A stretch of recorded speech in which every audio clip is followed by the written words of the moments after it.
Students, welcome to the online lectures of utilization of electrical energy. Our chapter is illumination, of which first lecture is already completed. This is the second lecture. Now we are seeing in this lecture high pressure mercury vapor lamp. First of all we will see the construction and working of high pressure mercury vapor lamp. In this, mercury discharges ultraviolet radiations when low pressure is applied on it. However, if pressure is increased to 1 or 2 atmospheres, its proportions of radiation in the visible spectrum is increased. In high pressure mercury vapor lamp, there are two glass tubes, inner tube containing neon or argon gas under low pressure with two main electrodes coated with oxide and auxiliary electrode. At the inside of the main electrode, a capacitor is used to improve the power factor. Means here ह्याच्यामध्ये आपण म्हणजे काय बघू शकतो की बाबा ज्या वेळेला लो प्रेशर असतं त्यावेळेला मर्क्युरी डिस्चार्ज काय करते तर अल्ट्राव्हायोलेट रेडिएशन्स काय करते डिस्चार्ज करायचं काम करते. आणि ज्यावेळेला हाय प्रेशर असेल मर्क्युरी वेपर लॅम्प त्यावेळेला त्यामध्ये ज्या दोन ग्लास ट्यूब्स असतात, एक इनर कोटिंग ट्यूब असते ते निऑनची किंवा आर्गॉन गॅसची असते अंडर लो प्रेशरला. ठीक आहे, त्यामध्ये काय असतात तर दोन मेन इलेक्ट्रोड असतात, ते कशानं कोटेड असतात, कोटेड विथ ऑक्साईड किंवा ऑक्झिलरी इलेक्ट्रोड आतल्या बाजूनं. ठीक आहे, at the inside of the main electrode. ह्याच्यामध्ये आपण कॅपॅसिटर वापरतो कशासाठी तर to improve the power factor improve करण्यासाठी. आता इनर डिस्चार्ज ट्यूब आहे, ठीक आहे, ही कुठं असते तर इनसाइड म्हणजे आतल्या बाजूला असते. Evaluated on the outer tube and it maintains a high operating temperature on the inner tube. ज्यावेळेला आपण इलेक्ट्रिक सप्लाय देतो त्यावेळेला ते डिस्चार्ज करायला चालू करतं काय तर dark between the limiting resistance circuit आणि discharge through argon gas produces enough heat to vaporize mercury drops. पहिल्यांदा ह्यामध्ये ज्या डायग्रॅममध्ये तुम्हाला जे दिसतं बाबा म्हणजे चांगली क्वालिटी करा, म्हणजे तुम्हाला काय दिसतं की cut through window main electrode कुठं आहेत, इनर ट्यूब कुठं आहे, आउटर ट्यूब कुठं आहे हे तुम्हाला म्हणजे ह्या डायग्रॅममधून दिसतं. म्हणजे तुम्हाला ज्यावेळेला मी एक्सप्लेन करत असतो त्यावेळेला ह्या सगळ्या गोष्टी कळत जातील. ज्यावेळेला आपण इलेक्ट्रिक सप्लाय देतो त्यावेळेला काय होतं तर डिस्चार्ज करतं dark between the limiting resistance circuit and discharges through argon gas produces enough heat to vaporize काय तर mercury drops in the intake tube. All the mercury globs get vaporized in 4 to 8 minutes. म्हणजे जे मर्क्युरीचे vapours आहेत, ठीक आहे, mercury जे आहे mercury ती किती मिनटात वेपर होणार आहे हीट दिल्यामुळं तर ते 4 ते 8 मिनटात वेपराइज होणार आहे. आणि total mercury vapour and occupies the space inside the inner tube creates a low resistance path and current gets carried out between main electrodes and it bypasses the limiting resistance circuit. Those the lamp starts working with its a full lumen output. आणि lamp जी आहे ती तुमची पूर्ण lumen आउटपुटनं म्हणजे पूर्ण output energy देऊन ती स्टार्ट होते. म्हणजे तुम्हाला जास्तीत जास्त लाईट मिळते त्यामुळे फुल लुमेन दिल्यामुळं. लुमेन्स म्हणजे काय, लुमेन्स म्हणजे तुमची जी प्रकाश मिळतो तुम्हाला बल्बपासून तो काय मिळतो फुल अमाऊंटमध्ये मिळतो. ठीक आहे, तर हे होतं कन्स्ट्रक्शन वर्किंग ऑफ कशाचं हाय प्रेशर मर्क्युरी वेपर लॅम्पचं. आता ह्याचं जे तुम्हाला कन्स्ट्रक्शन वर्किंग जर तुम्हाला अनेकदा वाचायचं असेल, ठीक आहे, तर त्यासाठी मी नेक्स्ट पेजवर तुम्हाला हे दिलेलंच आहे. ठीक आहे, इथं तुम्ही अनेकदा बघू शकता. तर आता ह्याच्यानंतर आपण बघणार आहे construction of sodium vapour lamp. ठीक आहे, सोडियम वेपर लॅम्प कसा काम करतो हे आपण बघणार आहे. तर सोडियम वेपर लॅम्प कसा कन्स्ट्रक्शन वर्किंग कसं आहे हे बघणार आहे आपण. Sodium vapour lamp produces visible spectrum at yellow colour discharge light when electric current passes through it. Its efficiency in lumens per watt is किती आहे तर 40 to 50 आहे. In a sodium vapor lamp, inner tube of U shape filled with neon gas and globule of sodium is fitted in the outer glass envelope. म्हणजे आता ह्याच्यामध्ये बघू शकता तुम्ही सप्लाय कुठे दिला आहे, लीक ट्रान्सफॉर्मर कुठं आहे, इलेक्ट्रोड्स कुठं आहे, व्हॅक्यूम एनवलप कुठं आहे, यू ट्यूब कुठं आहे. ठीक आहे, ह्याच्यामध्ये काय सांगितले बाबा जी इनर ट्यूब ऑफ यू शेपची जी फील्ड आहे कशानं तर निऑन गॅसनं आहे. आणि globe of sodium is fitted on the कुठं आउटर ग्लास एनवलपला. ठीक आहे, कशासाठी हे सगळं करतो आपण तर this is to maintain the temperature of 300 degree centigrade to get best performance of the lamp. हे 300 डिग्रीचा 300 डिग्री सेंटीग्रेडचा टेम्परेचर मेंटेन व्हावं आणि ज्यामुळं आपल्या लॅम्पला चांगलं परफॉर्मन्स मिळावं यासाठी. ठीक आहे, हे सगळं आपण केलेलं आहे. हे सगळं म्हणजे काय केलेलं आहे, जास्त टेम्परेचर आपल्याला मिळायसाठी आपण हे सगळं आणि बेस्ट परफॉर्मन्स द्यावा लॅम्प म्हणजे चांगला प्रकाशित व्हावा लॅम्प यासाठी आपण हे केलेलं आहे. At starting electric discharge is to be established through the neon gas till the sodium gets vaporized, which is created by application of voltage of at least 410 volt. Once a lamp runs with full lumen, only 165 volt are required. म्हणजे ज्या वेळेला starting होणार असते neon glass, ठीक आहे, वेपराईज होऊन त्यावेळेला voltage आपल्याला किती लागतं, कमीत कमी 410 वोल्ट लागतं. पण ज्यावेळेला लॅम्प जो आहे आपला रनिंग कंडिशनला म्हणजे चालू होतो आणि कंटिन्यू चालू राहतो त्यावेळेला आपल्या लॅम्पला फक्त 165 वोल्ट इतकंच लागणार आहे. ठीक आहे. Supply of lamp is given through the leakage transformer which has high leakage reactance. म्हणजे आपण सप्लाय कुठून देतो तर त्याच्या सप्लायच्या आणि ते सोडियम वेपरच्या मध्ये आपण लिकेज ट्रान्सफॉर्मर लावलेला असतो ज्याच्यामध्ये हाय लिकेज रिॲक्टन्स हा असतो. ठीक आहे. तर हे झालं कन्स्ट्रक्शन अँड वर्किंग कशाचं, सोडियम वेपर लॅम्पचं. ठीक आहे. तर ह्याचंच कन्स्ट्रक्शन अँड वर्किंग मी तुम्हाला नेक्स्ट पेजवर आणि एकदा म्हणजे रीड करण्यासाठी तुमची इच्छा असेल तर तुम्हाला दिलेलं आहे, हे तुम्ही बघू शकता. ठीक आहे, हे तुम्हाला दिलेलं आहे. आता ह्याच्यानंतर आपण बघणार आहे मेटल हॅलाइड लॅम्प. ठीक आहे. मेटल हॅलाइड लॅम्पचा पहिला जे तुम्ही डायग्रॅम आहे ती व्यवस्थित बघा. Temperature electrode, glass bulb, quartz arc tube, arc stream, परत UV rays, visible light, mercury and metal halide atom हे कुठं कुठं लिहिलेलं आहे हे सगळं बघून घ्या. ठीक आहे. चोक कुठं आहे, सप्लाय कुठं आहे, सगळ्या गोष्टी तुम्ही बघून घ्या. त्याच्यानंतर आपण आता मेटल हॅलाइड लॅम्प बघणार आहे.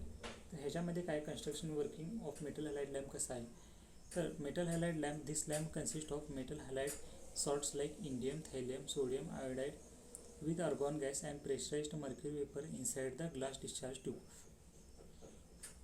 म्हणजे मेटल हॅलाइड लॅम्पमध्ये काय असतं तर सॉल्ट्स लाईक इंडियम असतं, थॅलियम असतं, सोडियम आयोडाईड असतं, विथ कशाचं आर्गॉन गॅस असतं. ठीक आहे. आणि प्रेशराइज्ड मर्क्युरी वेपर असतं इनसाईड म्हणजे कशाच्या आत तर ग्लास डिस्चार्ज जी ट्यूब आहे त्याच्या आत असते हे सगळं. ठीक आहे. At the time of switching Wien full voltage is applied across the main electrodes, there will be no or produced but auxiliary electrodes near the main electrodes will create the discharge.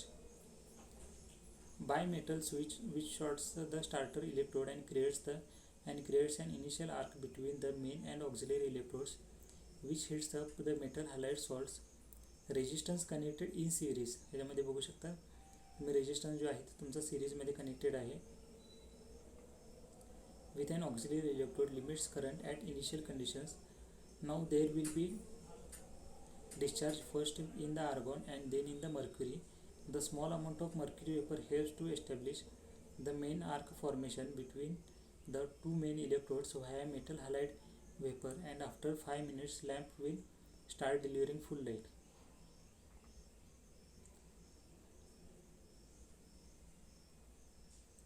म्हणजे initial arc जो आहे ते तुमचा कशाच्या मध्ये असणार आहे मराठीमध्ये सांगायचं गेलं तर मेन इलेक्ट्रोड आणि ऑक्झिलरी इलेक्ट्रोड आहे त्याच्यामध्ये असणार आहे. जे हीट काय करणार मेटल हॅलाइड सॉल्ट जे आहेत त्यांना त्याला हीट करायचं काम करणार.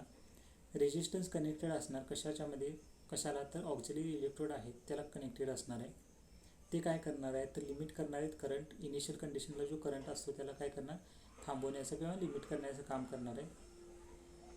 आता ह्याच्यामध्ये डिस्चार्ज होणार आहे ते पहिला कशात होणार आहे तर आर्गॉनमध्ये होणार आहे, त्यानंतर कशामध्ये होणार आहे तर मर्क्युरीमध्ये होणार आहे.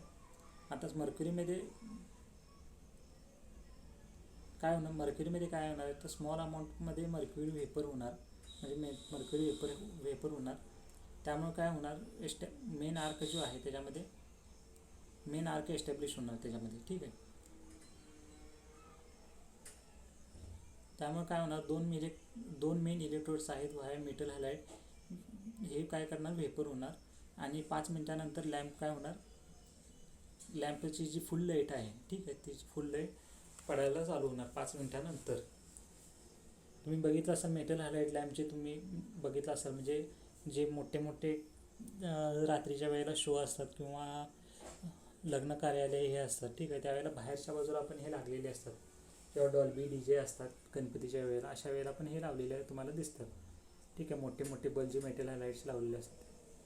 The added metal halide atom causes wide range of spectral bands to be emitted by the lamps as per the selection of halide components. ठीक आहे, तर हे झालं construction working of metal halide lamp. ह्याच्यानंतर आपल्याकडे कुठला येतो तर हे जर कन्स्ट्रक्शन वर्किंग इथं तुम्हाला नेक्स्ट पेजवर आणि एकदा मी लिहून दिलेलं आहे, ठीक आहे. तर ह्याच्यानंतर आपण बघू शकतो काय तर लाईट इमिटिंग डायोड, ज्यालाच आपण LED पण म्हणतो, ठीक आहे. LED इथं बघू शकता. तर LED मध्ये काय आहे, LED is a PN junction diode which emits light when current passes through it in the forward direction.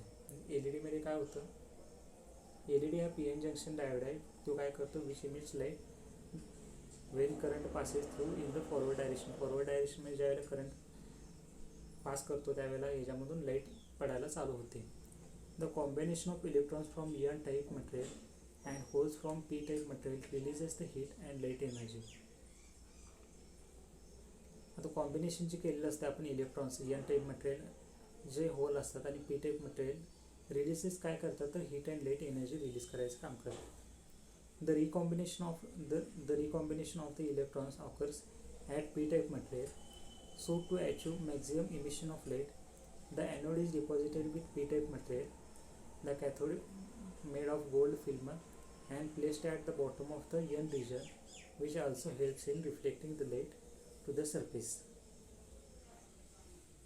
आता जे गॅलियम आर्सेनाइड आहे, the gallium arsenide phosphide is used for manufacturing of LED which emits red or yellow light. म्हणजे जे gallium arsenide phosphide आहे ते आपण use करतो कशासाठी तर मॅन्युफॅक्चरिंग करण्यासाठी, LED मॅन्युफॅक्चरिंग करण्यासाठी. जे काय इमिट करतं तर रेड किंवा येल्लो लाईट जी आहे ती इमिट करण्याचं काम करतं इमिशनसाठी. ज्यावेळेला आपण वेगवेगळे दुसरे कुठले तर डोपंट्स आपण काय करतो ॲड करायचं काम करतो कशाला गॅलियम आर्सेनाइडला, तर vivid colours of LED can be obtain. म्हणजे वेगवेगळ्या प्रकारचे जे कलर्स आहेत LED मधले ते आपल्याला मिळायला चालू होतात. आता ह्याचं कन्स्ट्रक्शन आणि वर्किंग जर बघितलं तर वर्किंग काय होतं LEDचं, ज्यावेळेला LED फॉरवर्ड बायस असते तर पोटेन्शियल बॅरियर आहे gets reduced and electrons and holes are get combined at deflected region where they after combining with each other emits the light. To limit the current flowing through the LED either regular series resistance is used. म्हणजे जर आपल्याला limit करायचं current flowing through LED तर आपण regular series resistance आपण use करतो. और by seeing electronic circuit consisting of MOSFET in series resistance method the energy loss in the resistance is major drawback, but in second method of MOSFET driven circuit eliminates the drawback of use of resistance. तर हे आपल्याला कळालं आहे LED मधून. आता हे जर झालं LEDचं त्याचं वर्किंग पण नेक्स्ट तुम्हाला पेजवर दिलेलं आहे. ह्याच्यामधून आता आपल्याला आपला चॅप्टर इथं म्हणजे जो फर्स्ट आहे त्याच्यामधलं कन्क्लुजन आपल्याला काय मिळतं बाबा. It is important to note that light is visible form of electromagnetic wave. It makes us to see the objects due to reflection from that object. As continuous industrial development took place, there are developments in the techniques of manufacturing various lamps. Depending upon the gases or materials placed inside the electrode tube, we get different color glows from the specific lamps. ठीक आहे, तर अशा प्रकारे हे आपलं काय म्हणतो आपण कन्क्लुजन आहे की म्हणजे आपल्याला लाईट जी आहे ती विजिबल फॉर्ममध्ये आहे इलेक्ट्रोमॅग्नेटिक वेव्हच्या. त्यामुळे आपल्याला काय दिसतात भरपूर म्हणजे ऑब्जेक्ट्स जे आहेत आपल्याला डोळ्याला दिसतात. हे कशामुळे लाईटमुळे म्हणजे आपल्याला जे प्रकाश पडतो त्या प्रकाशामुळेच आपल्याला हे सगळ्या गोष्टी दिसतात. तर तुम्हाला हे कन्क्लुजन पण मी मागच्या पेजवर एका लिहून दिलेलं आहे. ठीक आहे, तर हे कन्क्लुजन पण तुम्ही बघू शकता.